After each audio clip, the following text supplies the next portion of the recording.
the Odyssey was written, our best guess is around 2,800 years ago.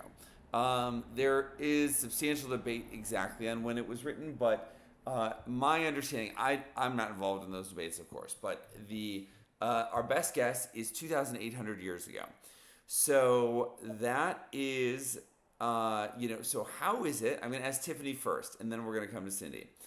So how is it that we still have a copy of this text that was written 2,800 years ago? Like, how is it that we have, because, and the reason I ask that is because, like, obviously if it's written on paper or parchment, that is not going to last 2,800 years.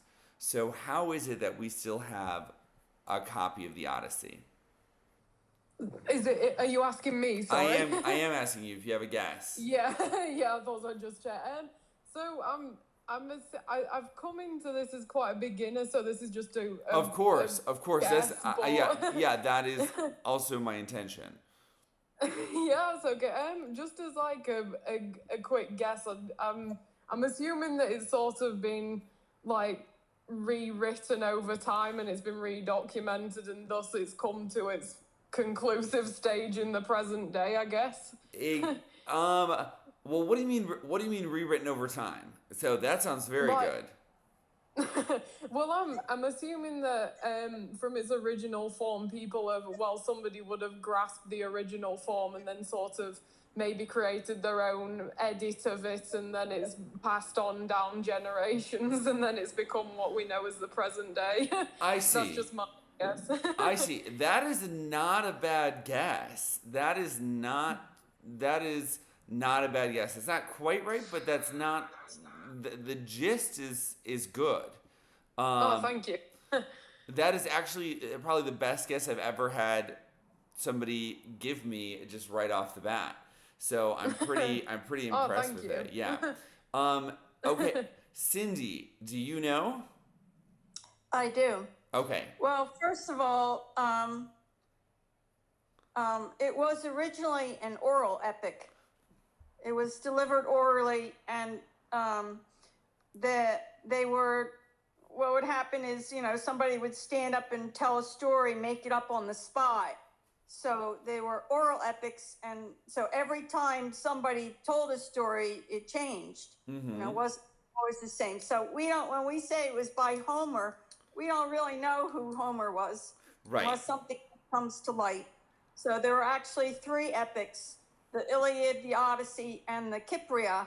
The Kypria is missing.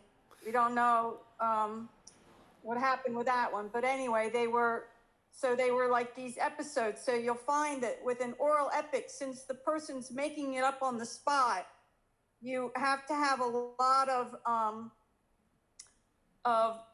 epithets. They're called epithets, like swift-footed Achilles, rosy-fingered Dawn, because while they're saying the epithet, something that they've memorized before, they're thinking about what they're going to say next. Mm-hmm. So there's a lot of action in an oral epic. The grammar is very simple. There will be catalogs of people, and but a lot of action. You don't have a lot of rhetorical devices or anything like that, because they're making it up on the spot, but it's changing every time. And then eventually somebody wrote it down. And so now that's why when you go to the bookstore today and you buy a copy of the Iliad or the Odyssey, whoever wrote it down, we don't know who wrote it down. That's why now, that survived. And so it got, now it's just, the versions might vary a little bit, but well, so this is all good. So this is all good. I actually also learned some stuff. I was not familiar with. I've heard of the Kypria, but I actually hadn't heard. I've taken several classes, let me put it this way: I've taken a class on the Iliad and a class on the Odyssey, and I actually never heard the. I've heard of the Kypria, but I had actually never heard of it in conjunction with those two. It's probably very basic knowledge that they just skipped over. It was a trilogy. It was a trilogy, supposedly, because they tell the different parts. The Kypria was like before the war, and then the Iliad picks up in like the middle of the war, it starts with rage. Achilles is in a rage because Agamemnon took away his slave girl, and so he's not going to fight. And so the Iliad's the rest of the war, and then the Odyssey is Odysseus, or Roman name Ulysses, trip home. So it's very different. The oral epic is very different than written epic. For example, Virgil's Aeneid. That's got tons of rhetorical devices and ring composition, and all kinds of things in it. And the grammar is very complex in that. So there's big differences between oral and written epics. So let's return to that question though. So how is it that we still have a copy of this text 2,800 years later?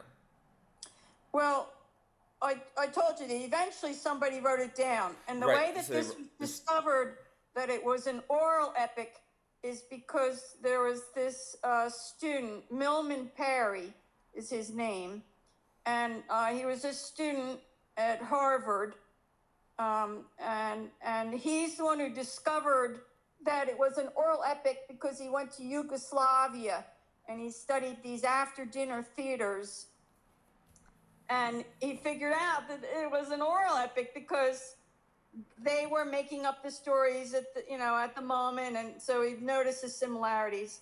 So he unfortunately, no, I'm sorry, he was a professor at Harvard, but Harvard didn't think that was an important enough discovery, so he left Harvard and he went to Stanford, but his original, like, maybe mentor, this other professor that he had learned under, he's the one who eventually published Milman Parry's findings. That's why we know it's an oral epic. But unfortunately, when he went to Stanford, one point he got on a train and a gun went off that was in a suitcase and he got killed. So. Oh no, I did not know that. Yeah. So anyway. I forget the other professor's name was, I forget whether it was something Lord. I don't know why I can't remember at this moment. But Milman Parry is the one who discovered all this about oral epics. So, but then Virgil writing the Aeneid is completely different because that was a written epic, and there's vast differences between them. But we don't really know who Homer was because they say Homer was blind. So if he's blind, you doubt that he's the one who wrote it down.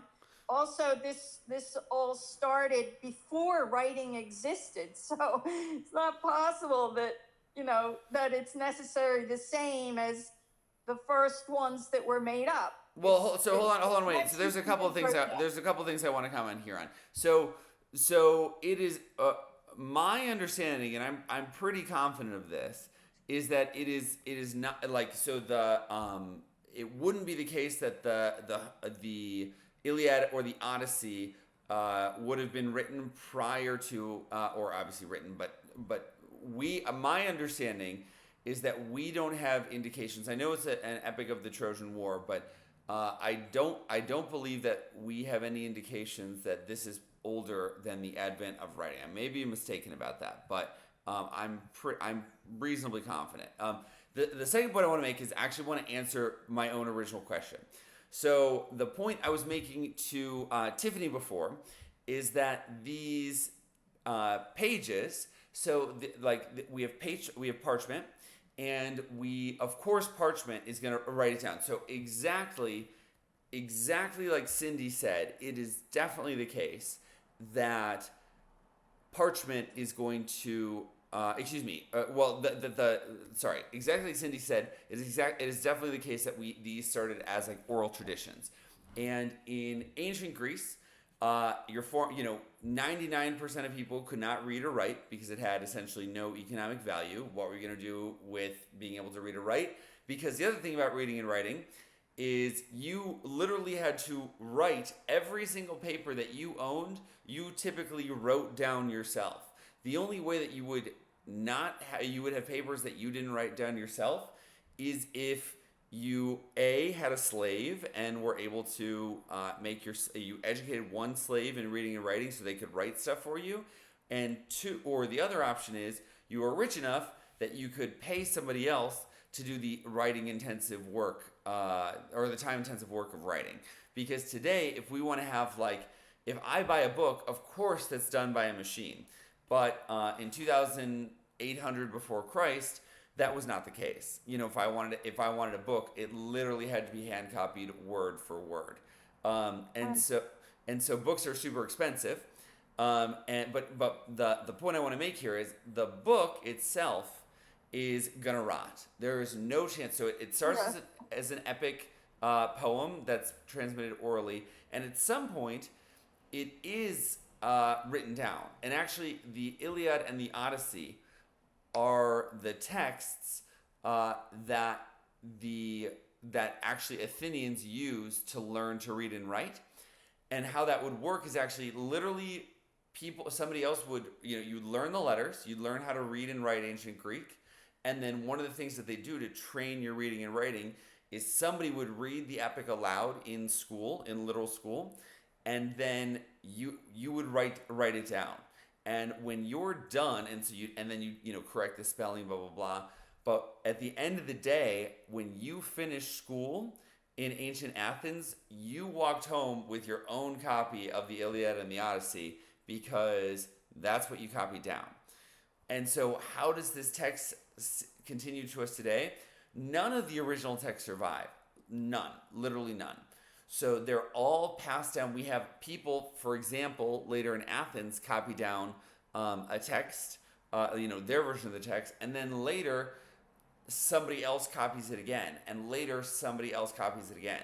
And until the invention of the printing press in, I believe, the 1500s, every single, I guess it would be the 1400s, every single copy of the Iliad or the Odyssey is handwritten.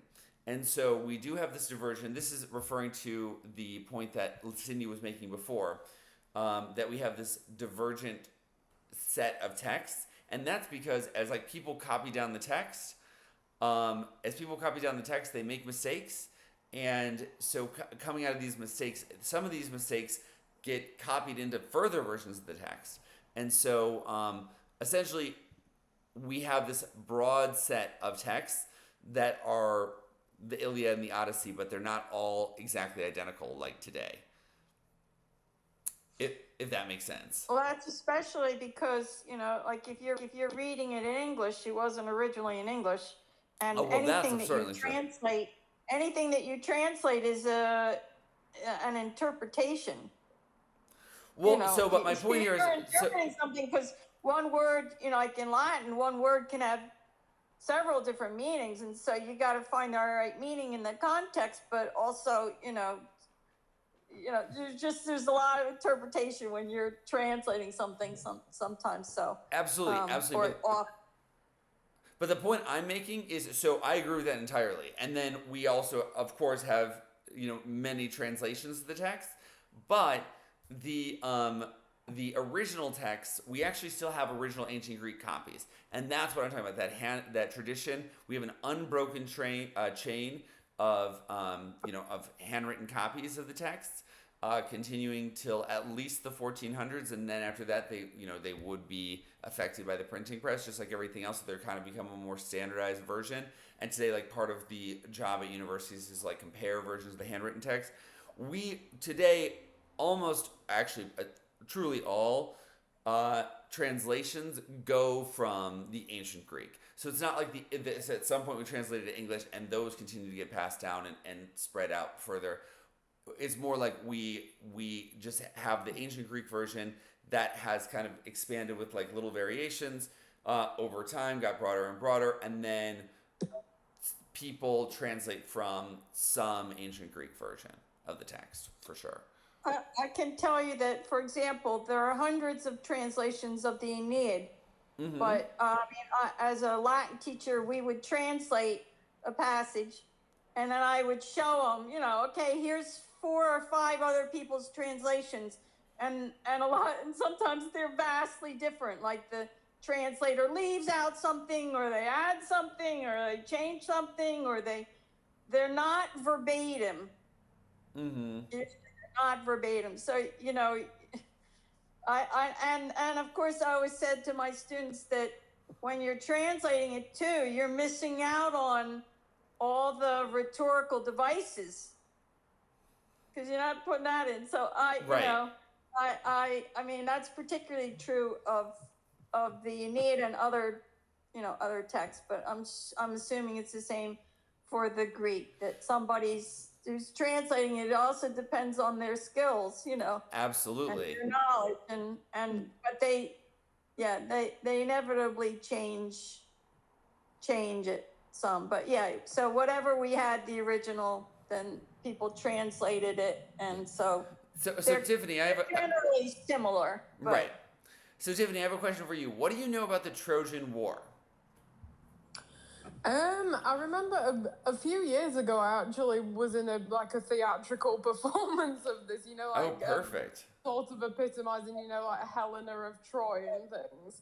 And I remember that essentially, like, it's got a bit vague now, but it's essentially that, you know, Helena of Troy is captured, and then, like, as you see in the media, she's represented as, you know, being sort of like this, like, not goddess-like, but still in a similar way, like, sort of individual character who's sort of, you know, romanticized and things, and then she's captured, and then it's just this big war about wanting to get her back, and then they hide in the Trojan horse, and they, you know, go into Troy, I think, or it might be. No, we got an expert right here. We have an expert. Okay, great. So I am going to kind of summarize that a little tiny bit. So so you mentioned a couple of things. So one thing is, Helena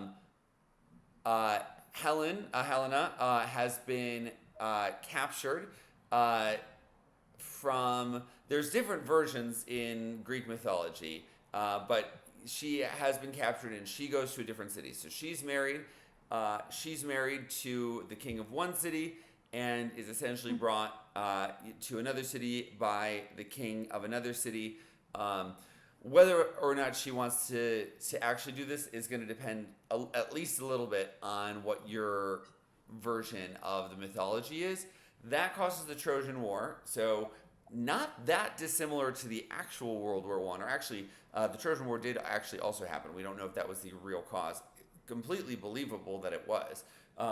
But, you know, World War I set off by Archduke Ferdinand being killed in Sarajevo, I believe. You know, and then all these countries are like, you have offended our honor, and so and then you have the alliance system that just kind of causes World War I. In the Trojan War, very much the same way.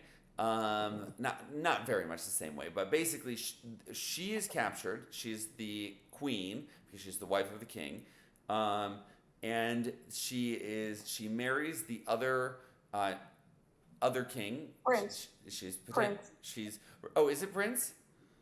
Yeah, Paris is not a king. He's the son of King Priam of Troy. Oh, okay. Yeah, you're right.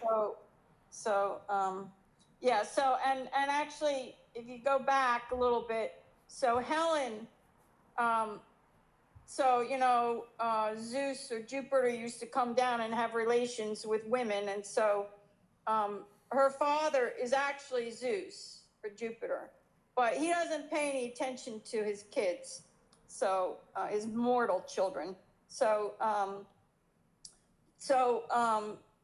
I forget what his name is, but this one human, he takes care of her and acts as her father, and he knows she's so beautiful that he expects that if she marries somebody's going to try to kidnap her or whatever, and so he makes all the Greek men sign an agreement that if anything ever happens to her, that they all have to fight to get her back.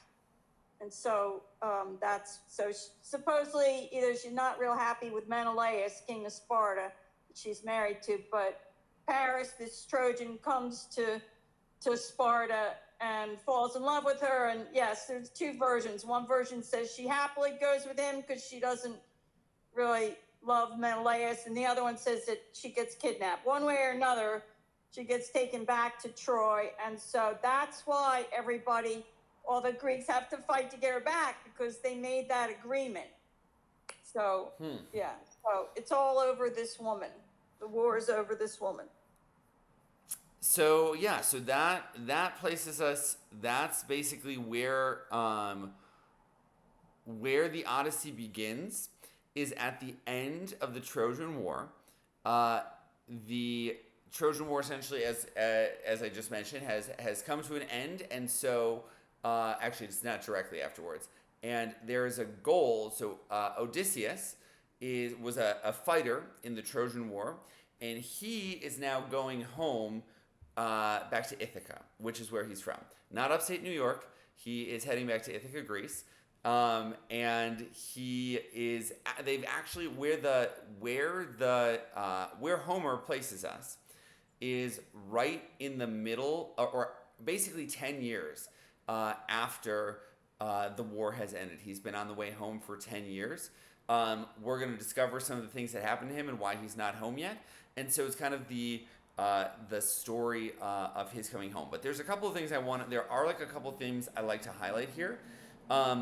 So one theme that when I took a class on this book I did a second undergraduate in classics, and then I'm doing my master in theology right now.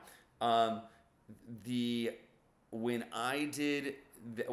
I took a class on this book, the teacher pointed out, like, this is the theme that was most important to her, and it's a very fair thing, that she was like, patriarchy, the theme of patriarchy.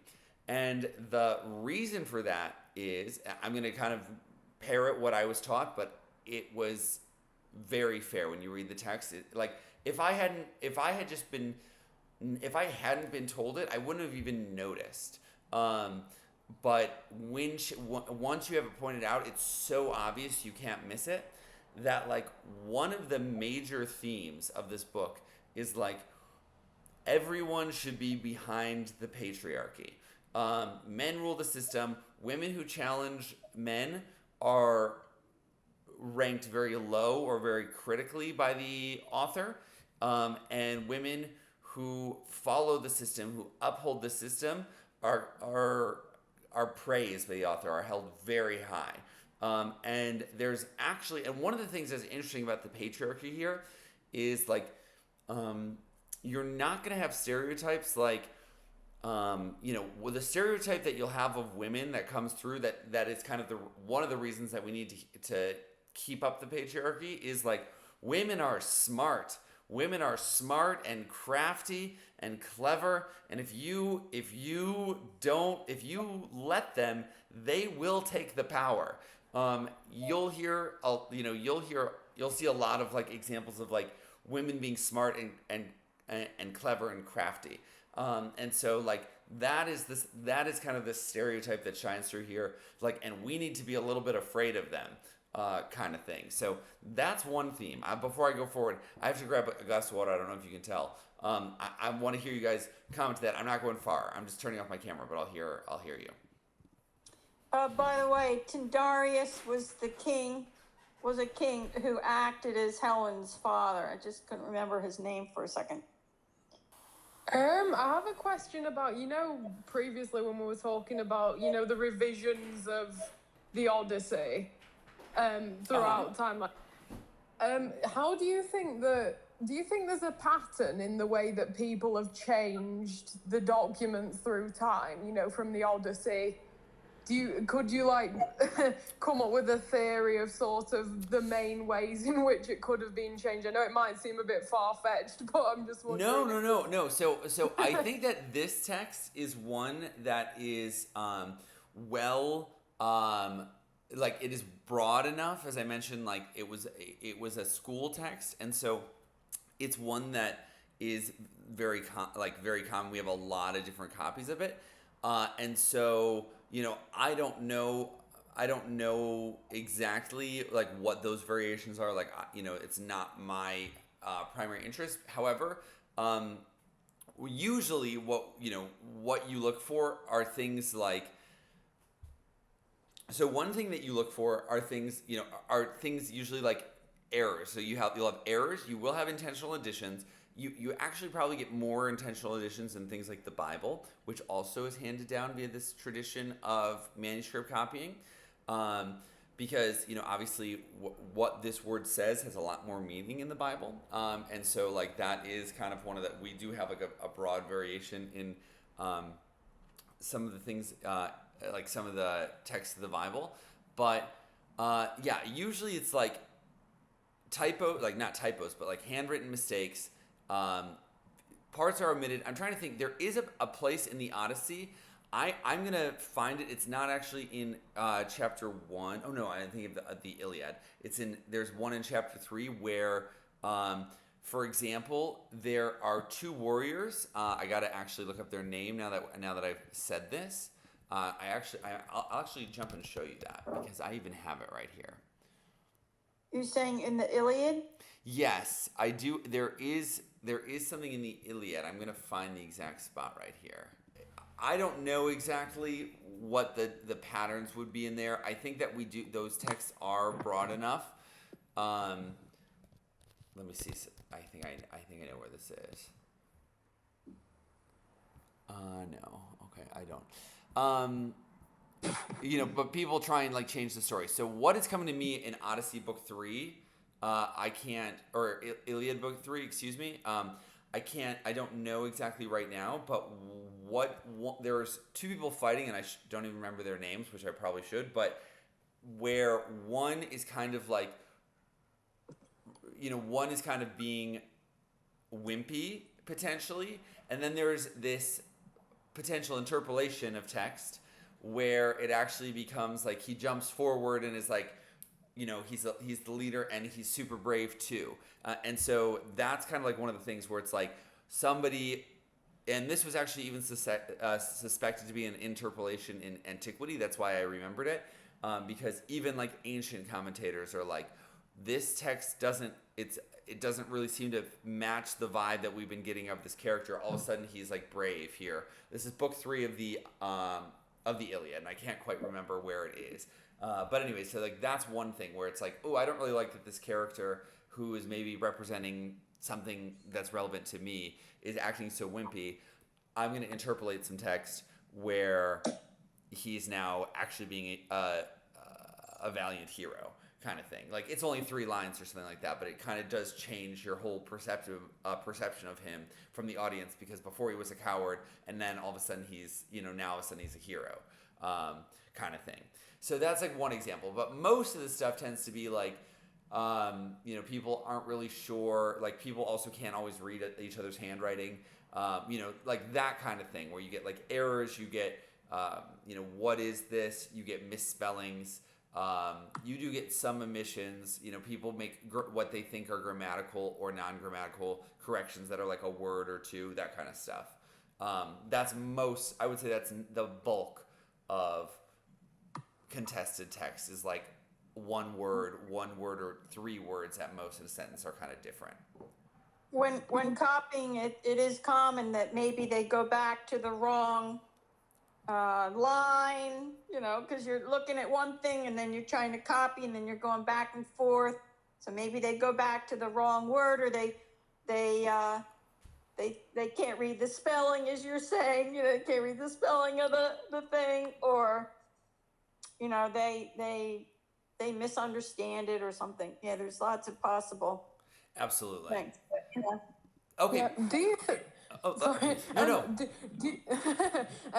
Do you think that people have sort of tried to influence society in this? Like how you said that he's gone from being quite more of a meek individual to being more of like a valiant sort of like character in nature. Do you think that's just their own personal idea of what the character should be like, or do you think it's sort of a representation of like a sort of microcosm in a sense of society?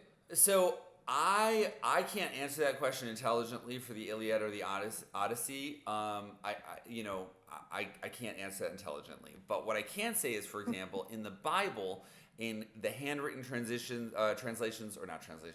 handwritten copying of the Bible that is passed down, there is doubtless several places where what the text actually says is important. Obviously, it is the Bible, but like, and so it is likely that for the Bible, that there was some actual, attempt to influence. I don't know if it was society, but saying like, this is what is said about Jesus, but it doesn't have to just be the Gospels. It can be the Old Testament, it can be the New Testament, it can be the Pauline letters.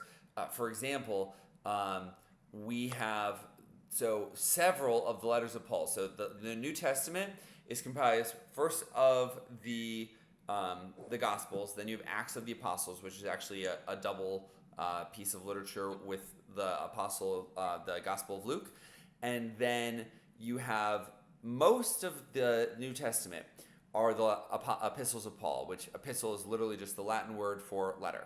And so these are letters that Paul sent to various congregations, and in that primarily that he founded, though I don't believe exclusively. I'm 95% sure of that right now, but I may be mistaken. I don't know. I actually take that back. So, but Paul sends letters. So we think about half of those are what is called pseudo-epigraphy, which basically pseudo, like pseudonym, like an author, fake essentially. And so about half of them, historians believe today, are not actually written by Paul, and they were attempts by people in the ancient world to have a theological message that was received with the legitimacy of Paul, the Apostle Paul. And so, and it was much easier probably to copy a letter, to just write a letter and say, this was written by Paul. Because again, there was no internet, like how are you going to verify? Like somebody said this letter's written by Paul, like, okay. And those actually, we have multiple letters that historians today would contest that are theologically important and today are in the New Testament. Have since been canonized, and so they're like, even though today we're like, yeah, it says Paul, it's probably not Paul. They're still a part of the New Testament in literally all Christian churches. When I say, unless there's some, like, I know them, like Mormons usually, but like in the Catholic Church, in all mainstream Protestant denominations, and in Eastern Orthodox Christianity. So to answer your question, absolutely, things can get involved. People make the texts or change the text intentionally to carry a message. Absolutely, that happens. Did that answer your question? Yeah, that's great. Thank you. Yeah, that makes sense. Yeah, you brought some really good points there about sort of how the theology has sort of been broken down into denominations and how the different like how the denominations perceive texts. I think it's interesting to look at, because at the moment I'm actually doing Tudor's study, so it's sort of a lot of it is like theologically, motivated, and there's a lot of conflict, and so it's interesting to analyze perspectives throughout time. Absolutely.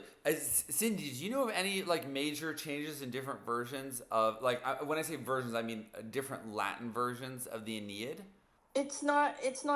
Well, they have so many copies, and as I said, there might be some small mistakes. Maybe somebody went back to the wrong line, or they got the wrong word, or the writer couldn't read what the other person wrote or something. But mostly, because we have so many copies of them, you can go and look at other copies, and a lot of times they might figure out what the mistake is. Like, especially if something doesn't make sense, then there's something wrong. Right. I mean, for example, also in Virgil's Aeneid, which is written, it's poetry, so it's written in meter. So if there's something wrong with the scansion of the meter, there's a mistake or something. Right. The poet Catullus is a good example. We know that there was an original, which we don't have anymore, and then it's clear that there were two copies made of that original, and then one of the two copies, then you can see that there are similarities between copies of that one, and there's similarities between copies that are made of the other one. And so people, like I had a professor when I was studying for my master's who would study the poems, and especially the words that, just didn't seem to be quite right. And he would figure out, oh, it should be this by studying the other versions, But obviously, something doesn't make sense or doesn't fit the meter, okay, that doesn't work for the Iliad and the Odyssey because they're not poetry, but, things that don't make sense. No, they have a meter. They are poetry. They're absolutely poetry. I didn't think they were poetry because they're being made up on the spot. Here, no. So let me correct that. So I'm actually going to show you a Greek version. Well, I don't remember the Greek, so that's fine. I'm just going to show you. You can see the lines are all approximately the same length. They're written in iambic pentameter. Oh, okay, so it is. I just forgot that it was poetry. I'm thinking of Virgil's Aeneid, which is poetry. Yeah, this is also poetry, and so they all have the same number of syllables. Every single line has the same number of syllables. The Iliad and the Odyssey are different. I'm gonna comment on this, and then we're gonna switch to the English text because just out of time reasons.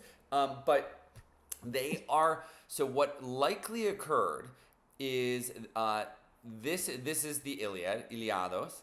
But what likely occurred is that a lot of like Cindy said, a lot of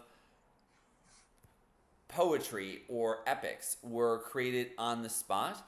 The Iliad and the Odyssey were essentially came to a fixed version relatively quickly, and so these are unlikely to have been made up completely on the spot. That's why we attribute them specifically to Homer to write them down. There's a lot of questions around who Homer is. Fair enough. That's not really our interest. But so these were very much likely written down, and you would have bards. A bard in ancient Greek was a traveling storyteller who provided entertainment, very much like, a radio or something like that. Like, they would go around, and the bards would actually memorize these two stories exactly, word for word, line for line, and then travel around different cities as kind of maybe like a carny today with like different, although I say today, it's more like 50 years ago or 100 years ago with carnies. But anyways, like, who would like travel around and like have those traveling carnivals or circuits. The bard would travel around different cities, share the story, and then essentially go to the next city. But it was the same story every single time. So that's part of how these versions of the text got cemented. They were essentially like, this is the official version of the text. And so that's kind of the point I wanted to make there. So that even the oral version had like the version kind of. That's very different from Virgil's Aeneid, because Virgil, he would work all day on a passage, and then he would keep about 4 lines. Mm-hmm. So it's not something that they just came out with and didn't revise it or change it or whatever. Well, that's what I'm saying. We don't. So the writer of the text was essentially Homer, who was probably also a bard. There may have been other bards, but yeah, I don't think it was just. I think this was like a very carefully planned text. I think. Right. We just don't know if Homer was, if he was blind. It's likely that he didn't write it down. We don't know if he's the first person who started this oral tradition, or whether he was the person that was best at this. We don't know. Right. Okay, Cindy, do you want to start by reading? So we're going to read just selections. Also, we're a little longer on the time already than I had planned, but that's okay. Do you want to read this first paragraph right here? Can you read that? Okay. Is that too small? Yep. No, it's fine. Tell me, O Muse, of that ingenious hero who traveled far and wide after he had sacked the famous town of Troy. Many cities did he visit, and many were the nations with whose manners and customs he was acquainted. Moreover, he suffered much by sea, while trying to save his own life and bring his men safely home. But do what he might, he could not save his men, for they perished through their own sheer folly in eating the cattle of the sun god Hyperion. So the god prevented them from ever reaching home.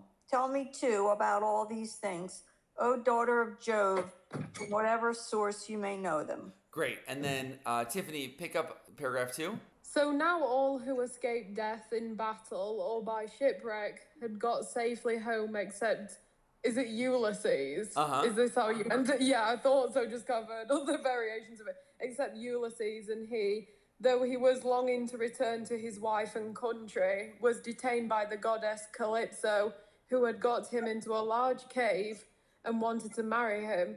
But as years went by, there came a time when the gods settled that he should go back to Ithaca. To Ithaca, thank you. Even then, however, when he was among his own people, his troubles were not yet over. Nevertheless, all the gods had now begun to pity him, except Neptune, who still persecuted him without ceasing and would not let him go home. Sounds good. Sounds good. Okay. So, sorry, and usually, and to me, it makes no difference, and that was very well read. I actually usually hear Ulysses, like emphasis on the second syllable is what I usually hear. Like, yeah. But I don't think it really matters. So it's interesting that they use Ulysses here instead of Odysseus, because Ulysses is his Roman name. Yeah. And this is the Odyssey. So do people realize that that's the same person? But you hope so. But I'm just saying. Right. I thought it was interesting they used Ulysses. Right. It is interesting. As I read this, I'm realizing this is not the version of the translation. As soon as you said that, I was like, this is not the one I intended to share today. That's how I was like, I didn't even notice that until you just said that. I'm like, I got to close out of this. And I'm going to pull up a different one. But while I do that, do one of you ladies want to try and summarize what we just read? Well, so essentially just from that was my first ever read of it. But what I've grasped from just my initial reading is that, so somebody's, correct me if I'm wrong, of course, but I'm assuming somebody's inquisitive as to this ingenious hero, as they say, and how they travel far and wide, and those who they're typically acquainted with, I think he said, and also how he tries to, protect his men, I think it said, but then they can't be protected, and by the, overriding power of the gods, and that sort of is something they succumb to. Right. Okay. So that's all true. So that's like the first paragraph. Then the second paragraph is essentially the information that we get. It said in the last translation, I believe it said Neptune. Now it says Poseidon. Same person, Greek and Roman names. Is basically saying all of the gods were sorry for Odysseus. We're going to call him Odysseus, except for Poseidon, who is the god of the sea. And so what that means essentially is that the author, Homer, is just catching us up on what has happened in the 10 years since the Trojan War. So Odysseus has left the war. Poseidon, essentially meaning the sea is rough with him, he has landed on an island. He's living on an island with Calypso, who is a nymph, which is a demigod. It's the child of a god and a human, usually. And so she wished to marry him and keep him in her vaulted cave. However, he's not really interested in marrying her, and so he's very unlucky here. So I think that's good enough to catch us back up where we are here. You know why Poseidon won't let him get home, right? Tell us. Well, on the way back from the Trojan War, Odysseus and his men stop off on an island, and they're hungry and thirsty, and so they happen to go into Polyphemus, who's a cyclops. He's a one-eyed giant, and there's a whole family of them. They're the children of Poseidon, and so they go into Polyphemus's cave looking for something to eat, and Polyphemus comes in, and he puts a rock in front of the entrance or exit, and then Odysseus says to him, "We're hungry, please, feed us." And instead of being a nice host, Polyphemus proceeds to eat some of Odysseus's men. Odysseus has told him his name is Nobody. As retaliation, Odysseus gives Polyphemus wine, which he's never had before. Polyphemus gets drunk and falls asleep. And then Odysseus and his men take this long pole that they found and they sharpen one end of it and they poke him in the eye so that he can't see anymore. And Polyphemus is screaming, "Nobody has hurt me." Of course, the whole irony of that. So Polyphemus's siblings think he's just gone mad. Odysseus and his men, though, they're not able to move the stone themselves. They have to get Polyphemus to do that. So they hide under the sheep that are in the cave, and eventually Polyphemus thinks that they've gotten out and he moves the rock. Odysseus and his men make their way down to the boat and they're on their way, sailing away. And if Odysseus had just kept his big mouth shut and hadn't told Polyphemus' name, he wouldn't have had any trouble. But he has to tell him, "I am Odysseus who hurt you." And so then Polyphemus tells his father Poseidon, it's Odysseus who poked, wounded me, I can't see anymore. And so every time Odysseus and his men go out on the sea, Poseidon makes a storm. So that's why it's taking him so long. And we do actually learn that later in the book as well. So you gotta know what chapter that is or what book that is, but you just got a taste of a later book. So sounds good. Okay, so will you pick up Cindy and read essentially this middle part here? For Orestes, as Hermes pointed out, was bound to avenge Agamemnon as soon as he grew up and thought with longing of his home. Yet with all his friendly counsel, Hermes failed to dissuade him. And now Aegisthus has paid the final price for all his sins. The goddess of the flashing eyes, Athena, took him up at once. Father of ours, son of Kronos, king of kings, Aegisthus' end is just what he deserved. May all who act as he did share his fate. It is for Odysseus that my heart is wrung, the wise but unlucky Odysseus, who has been parted so long from all his friends and is pining on a lonely island far away in the middle of the seas. Okay, I'm gonna pause here, and the reason for that is we are a little behind on the time. So do you want to try and there's only one piece of information I want to get out of this. Like what you want to summarize what we just learned?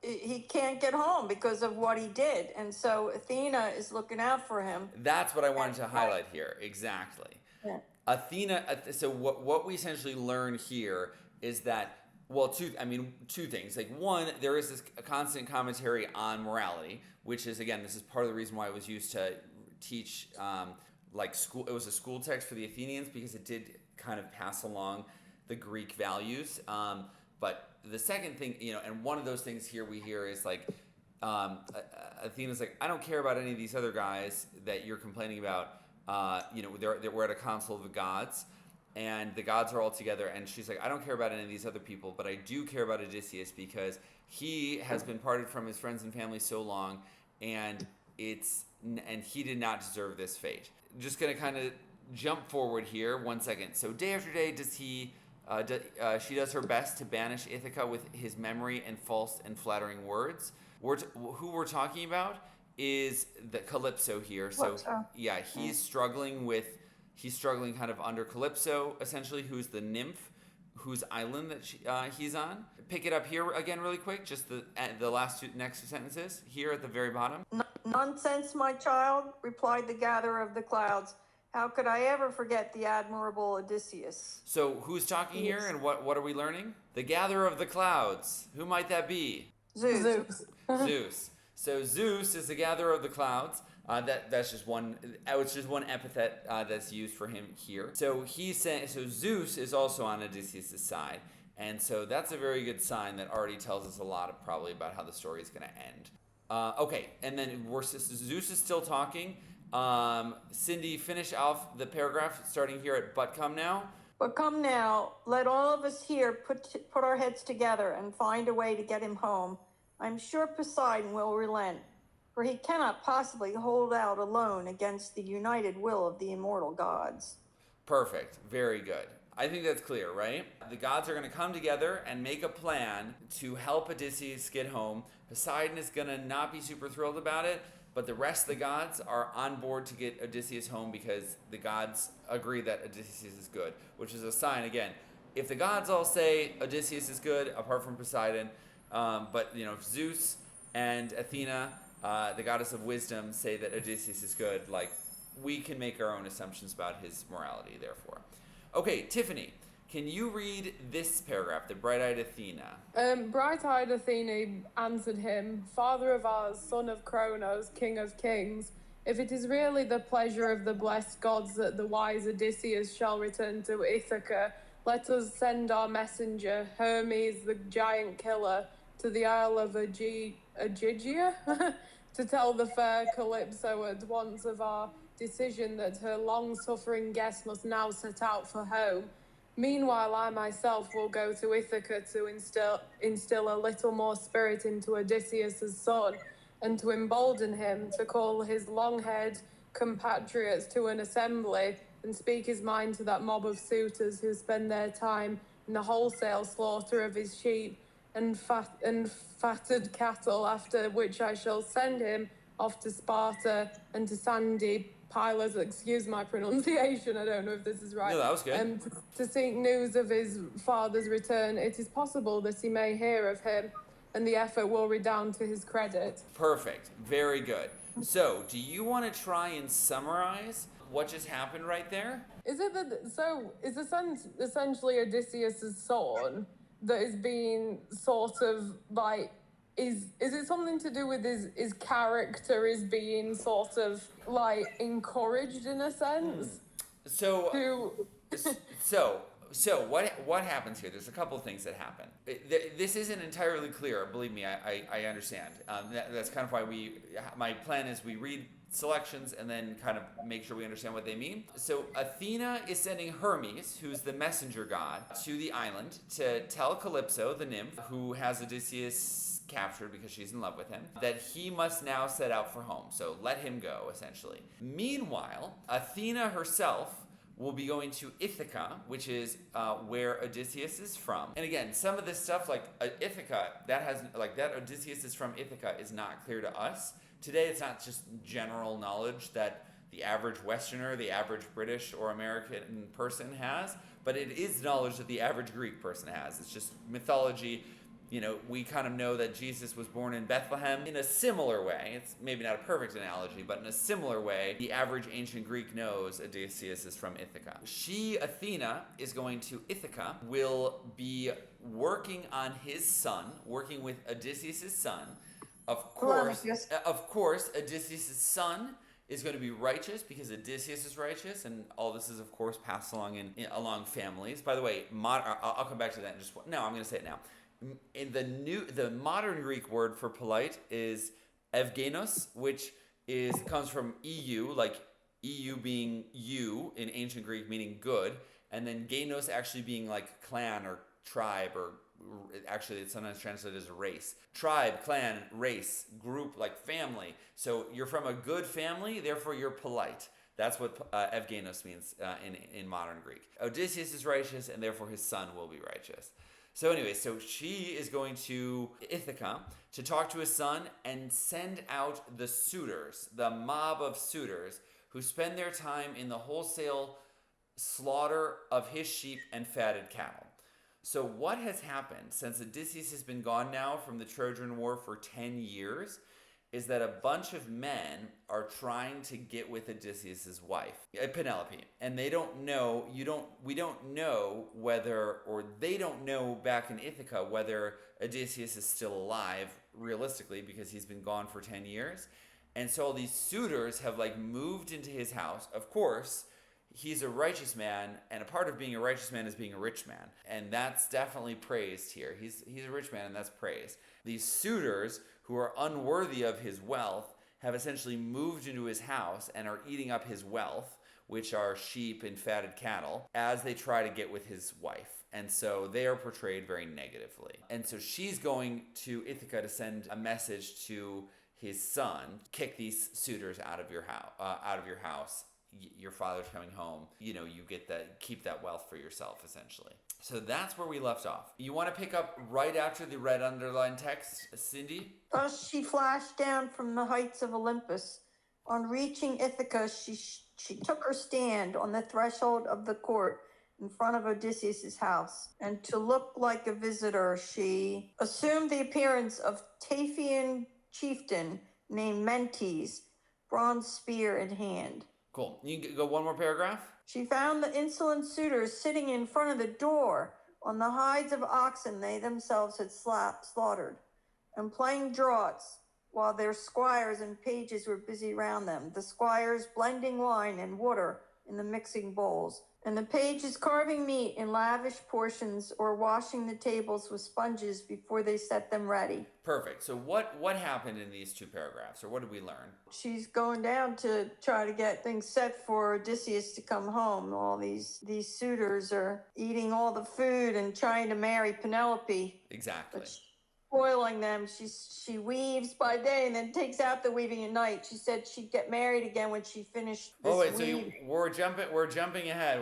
So that's all true. That's all good. But in these two paragraphs, that's coming. But in these two paragraphs, basically what we learn is Athena goes down to Ithaca. She lands at the house and she sees the suitors who are doing a whole bunch of nothing. And so there's a kind of, again, we're kind of being introduced to the suitors. I've kind of given you a little bit of a pre-introduction, but our image of the suitors is supposed to be very negative. Sounds good. Okay, I'm gonna jump forward. Tiffany, pick up here with the he went straight. He here is Telemachus. Telemachus is Odysseus' son. He went straight up to his visitor, shook hands, relieved him of his bronze spear, and gave him cordial greetings. "Welcome, sir, to our hospitality," he said. "You can tell us what has brought you when you have had some food."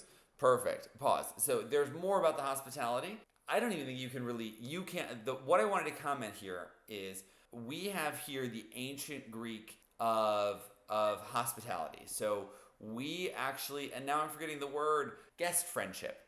A guest friend is a word for in ancient Greece, which basically means somebody who your family just has. You essentially, you don't have as many. I mean, they do have hotels in the ancient world. They do have inns, but like it was, if you were on a trip, you could go to the family of your guest friend, and the family of your guest friend could come to your family, and you would just be kind of received, and you'd be well fed, and it was completely free, and vice versa. And so that was that had some economic benefits, of course, but it was very important. So what we're seeing here is this like Telemachus, who is going to be very positive. This is in direct contrast to the suitors. So the suitors themselves are also living in the house now. They're actually, they've been there for 10 years, close to it.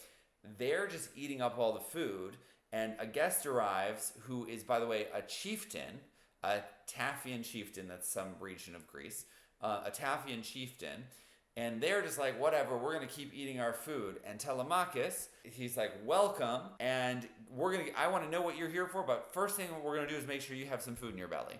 So that's kind of, again, this is our first impression of Telemachus. This is like a very positive impression that we're supposed to have. And again, as we think about this from the schooling perspective of Athenians later, this is part of the reason why this text is selected. Oh yeah, this teaches the Greek values that we want to have. Sounds good. We're going to skip over the rest of this page. Cindy, do you want to pick up here, essentially this blue chunk? The suitors came swaggering in and took their seats in rows on the settles and chairs. Their squires poured water on their hands, and the maids put piles of bread in baskets beside them, while the pages filled the mixing bowls to the brim with drink. They helped themselves to the good things spread before them, and when all had satisfied their hunger and thirst, the suitors turned their thoughts to other pleasures, to the music and dancing, without which no banquet is complete. Perfect. And then pick up here. I hope, sir, that I shall not embarrass you by my candor. How easy it is for that gang over there to think of nothing but music and songs. They are living scot-free on another man, a man whose white bones are rotting in the rain upon some distant land or rolling in the salt sea waves. Beautiful. So what we've heard it before, but what do we learn here, or what is our impression here, Cindy? They're not supposed to be doing this. They're eating him out of house and home. Well, they don't even know what happened to Odysseus. Absolutely. And now one thing we do learn here is that we did Telemachus is the speaker here. He's speaking to Athena, again, who he does not know is a goddess. He is speaking to her. She's disguised as a human. And so he's talking to her thinking she's a human. But one thing that he does say is that they're living scot-free another man, a man whose white bones are rotting in the rain on some distant land, blah, blah, blah. So basically, he thinks that his father is dead. That is, so that is a part of the reason why he is, he feels kind of obliged to be in this situation because his mother needs to remarry kind of thing. Okay, and then Cindy, pick up again. I will tell you everything, answered the bright-eyed goddess Athena. My father was the wise prince, Anchialus. My own name is Mentes, and I am chieftain of the seafaring Taphians. As for my arrival in Ithaca, I came with my own ship and crew across the wine-dark sea. Okay, perfect. Actually, I know what I wanted to talk about here. This is just a super small. So the ancient Greek word for wine is oinos. But anyways, the wine-dark sea. What do you think? I'm going to ask Tiffany. What do you think of that metaphor or analogy? It's quite crystallized really in the previous paragraph that there's excessive indulgence going on. So it's sort of like epitomizing their just fixation on sort of this immoral sort of, indulgence in various ways. And I think that's why they perceive the sea as sort of this, wine dot. It's quite a nuanced way of describing the sea. Like, I've never heard that before. Right. So, it is interesting. That's an interesting point that you just pointed out there. I'm not sure of the connection there, and that's completely plausible to me, actually. I haven't noticed that. So the wine dark analogy, or like the wine dark description, is something that pops up a couple of times with the sea, and I think it's very interesting that the ancient Greeks would say the wine dark sea, or at least it does in this text, and then it definitely got picked up. And that's because we don't view the sea as wine colored, right? Because wine is red, and they would have had red wine, and the sea is blue. So that it's a very but to go back to epithets, that's a very common epithet, that like the wine dark sea is something that we will see. It will come up again later in the text. I don't think I need to get to. We're just continuing to hear more. I cut Cindy off in the middle. Athena telling her fake story. So let's pick up in the middle of his fake story, or her. Reason for my presence here is this: I actually heard that he was home. I mean, your father. And though it seems that the gods are putting every difficulty in his way, I still maintain that the good Odysseus is not dead, but alive somewhere on earth. I think he must be on some distant island out in the sea, in the hands of enemies, savages, no doubt, who keep him there by force. Now, I am no seer or soothsayer, but I will venture on a prophecy to you, one that I feel is inspired and will come true. Your father will not be exiled much longer from the land he loves so well. Not even if he's kept in irons. Trust Odysseus to get free. He'll always find a way. Perfect. So what did we learn there? Cindy? So she's telling him that Odysseus isn't dead and he's coming home. Exactly right. Now she's doing this as a human, but she's heard it saying there's been reports of his sighting, which is not actually true, but that's fine. And then, but the second thing, the other word I want to highlight here is seer or soothsayer. I will venture a prophecy to you. The prophecy thing, he gets a prophecy. Do you guys think that this prophecy is going to come true? Absolutely. Of course, she knows. Absolutely. So this is a goddess. So when essentially in the Iliad and the Odyssey and like a lot of Greek, not only literature, but like drama and literature, if there's a prophecy, the prophecy is coming true. Like, I have not read by far the whole corpus that exists, but I probably read, I don't know, 30 plus works that were from ancient Athens and that time frame. Whenever there's a prophecy, it's coming true. And so she says, your father's coming home, prophecy, it's going to happen. It's going to happen in this work. So that's kind of one I wanted to get here. My friend Telemachus soberly replied, you may well ask what is going on. There was a time when this house was by way of being prosperous and respectable. That was when Odysseus, whom you mentioned just now, was still among us. But since then, the gods have had other and more sinister designs, and they have served him as they never served a man before. They have made him vanish. Am I carrying on? No, that's actually good. Yeah, that's perfect. And then pick up here. This is now what we're talking about is Penelope, his Telemachus' mother, who Telemachus was one just talking. Telemachus' mother and Odysseus' wife. That's who we're talking about. That's the she here. So pick up here. Yep. So as for her, she neither refuses, though she hates the idea of remarrying, nor can she bring herself to take the final step. Meanwhile, they are eating me out of house and home, and I shouldn't be surprised if they finished me myself. Pallas Athene gave vent to her indignation. For shame, she cried.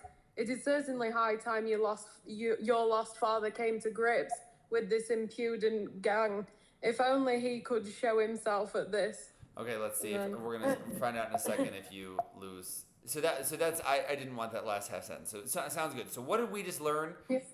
I know, like they were talking about how it was different when Odysseus was around. Since he left, it has become sort of I'm assuming like potentially corrupted. I don't know if I'm right. Absolutely, in saying that. absolutely. Yeah, and so the sort of the landscape of like what's going on at this time in the Odyssey is very much differentiated from when Odysseus was around. It's sort of like giving praise to Odysseus. Absolutely. And then what did we learn about Telemachus' mother, Penelope, or Odysseus' wife? Like, correct me if I'm wrong, but I think it's like, was it that she wouldn't remarry, or was it she wouldn't remarry? She will. I mean, if her husband is dead, then she needs to remarry because women can't earn an income, for example, and so she needs a man to take care of her. But she doesn't want to do it, and so we're basically learning about her loyalty. We're supposed to get a very positive impression of her chasteness. Essentially, during the 10 years he's been gone. He's been gone 10 years and she hasn't given up hope. And all these men want to marry her. And she's like, I need to for society, but I don't want to. So this is our impression of her. And she's clever.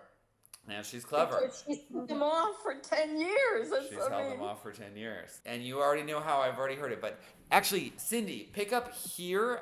It doesn't need to actually be all of this. I actually really want to highlight just this part. But starting at if. Yes, if only Odysseus, as he then was, could get among these suitors, there'd be a quick death and a sorry wedding for them all. But such matters, of course, lie on the knees of the gods. They must decide whether or no he's to come back and settle accounts in his palace. Meanwhile, I do urge you to find some way of ridding the house of these suitors. Perfect. Okay, so this is Athena talking here. What I just want to comment here is we've been hearing all this stuff about the, how righteous Odysseus is. It's all been implicit, but it's clearly there, and how bad the suitors are. And, Penelope, how, righteous she is because she is being chased while Odysseus is gone, blah, blah, blah.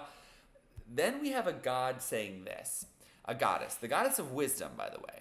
Yes, if only Odysseus, as he then was, could get among these suitors, there'd be a quick death and a sorry wedding for them all.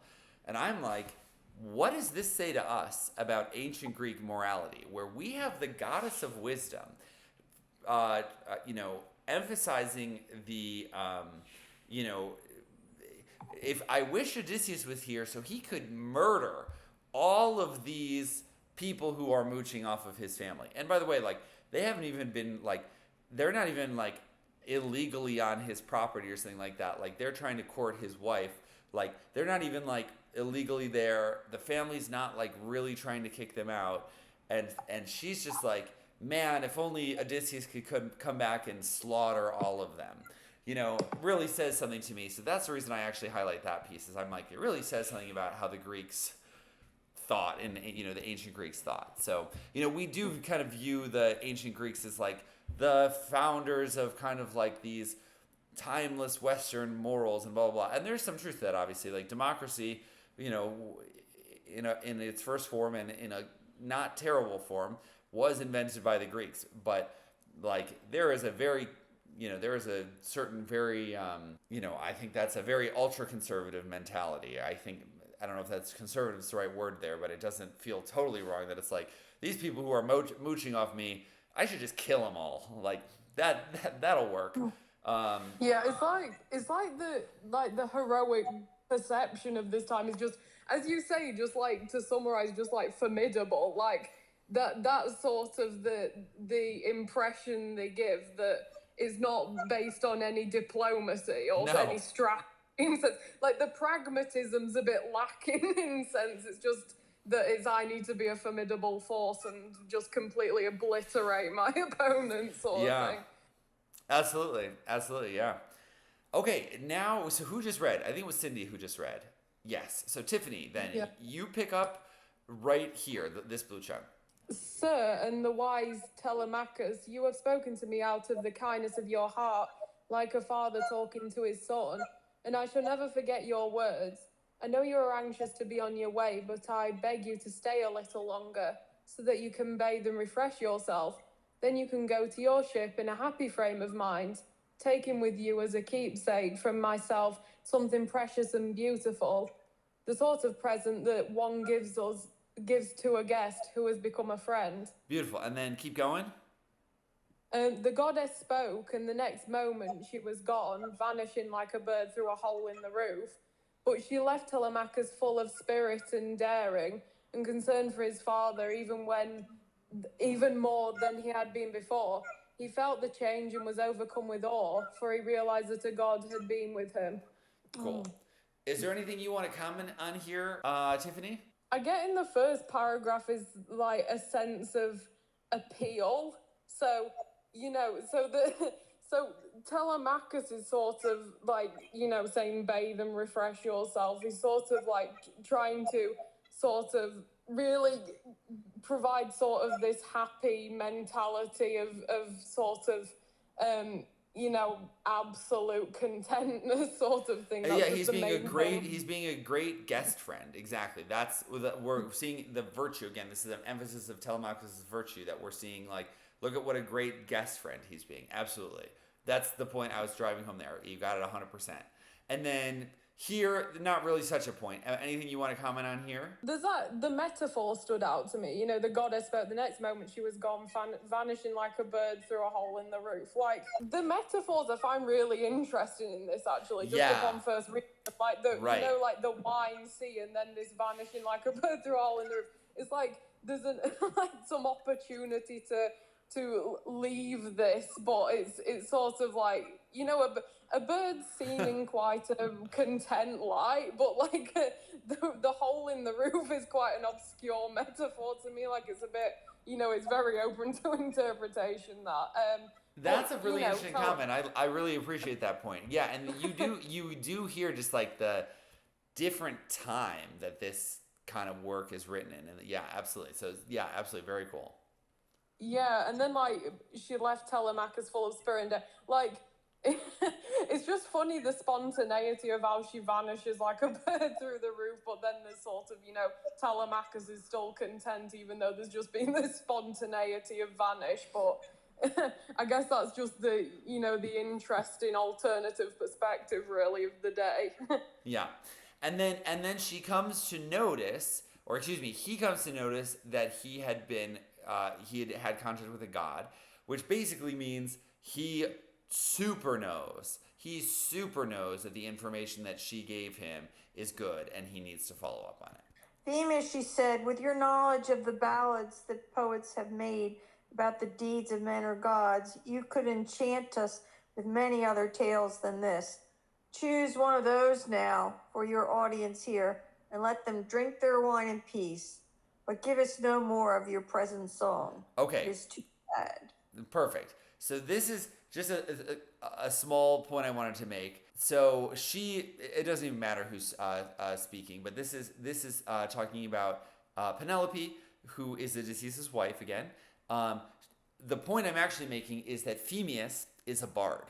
And this is kind of where we have a bit of insight into ancient Greek bard culture. Again, bards are usually traveling storytellers. It could definitely be the case that Odysseus is rich enough that he has a private bard, and his family has a private bard, which appears to be the case here, unless I can't remember where Phemius comes in here. But this was just to kind of make the point around what bards are, and how we see snatches of it in ancient Greek literature passed along. So they have, with your knowledge of the ballads and the poets, enchant us with your tale. So basically, at the end of the banquet that the suitors have demanded, Penelope asks the bard to tell a story. So that's what's going to happen. And by the way, I'm going to add, because Cindy, if anybody knows, it's you. Do you know why we think Homer was blind, or why people think that Homer may have been blind? No, never heard that one before. Just Yeah, because I know it jumped out to me when you mentioned it earlier. So one of the reasons, my understanding is, this is what I was taught this, or I was told this in a class, and I haven't done any more follow up on it. But this is something my professor said, that the reason, and I don't know exactly, it's in either the Iliad or the Odyssey. There is a blind bard. One of the bards is blind. I can't actually even remember where. And so there's just kind of this question, and I can't remember why. There's some other linguistic little subtleties there that you have. One has the impression that Homer is potentially writing about himself. And so that's where that actually comes from. There's a blind bard in one of these two epics. interesting. And people are like, wait, is Homer talking about himself there? And so then that's why they assume that Homer's blind. So Yeah, that's interesting. okay, Cindy, pick it back up. Next blue chunk. But Telemachus would not let Penelope have her way. Mother, he said, why begrudge our loyal bard the right to entertain us as the spirit moves him? Surely it is not the poets that are responsible for what happens, but Zeus himself. You want me to skip? Sure. Yeah, you can skip to the U here. Then let's see. So Penelope is crying. Penelope is crying, overcome with sadness. We'd seen bursting into tears. She's sad about the situation with her family. So now you can keep going. Right here. I cannot believe Phemius if he chooses to sing of the Danaans' tragic fate, for it is always the latest song that an audience applauds the most. You must be brave and nerve yourself to listen. For Odysseus is not the only one who has never returned from Troy. Troy was the end of many another man. So go to your quarters now and attend to your own work, the loom and the spindle, and tell the servants to get on with theirs. Talking must be the men's concern, and mine in particular, for I am master in this house.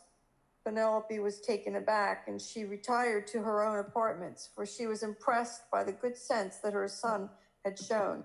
Attended by her maid, she went upstairs to her bedroom, and there she wept for Odysseus, her beloved husband, till bright-eyed Athena closed her eyes in grateful sleep. Very nice. Okay, there's a couple things to comment here, Cindy. What do you want to comment?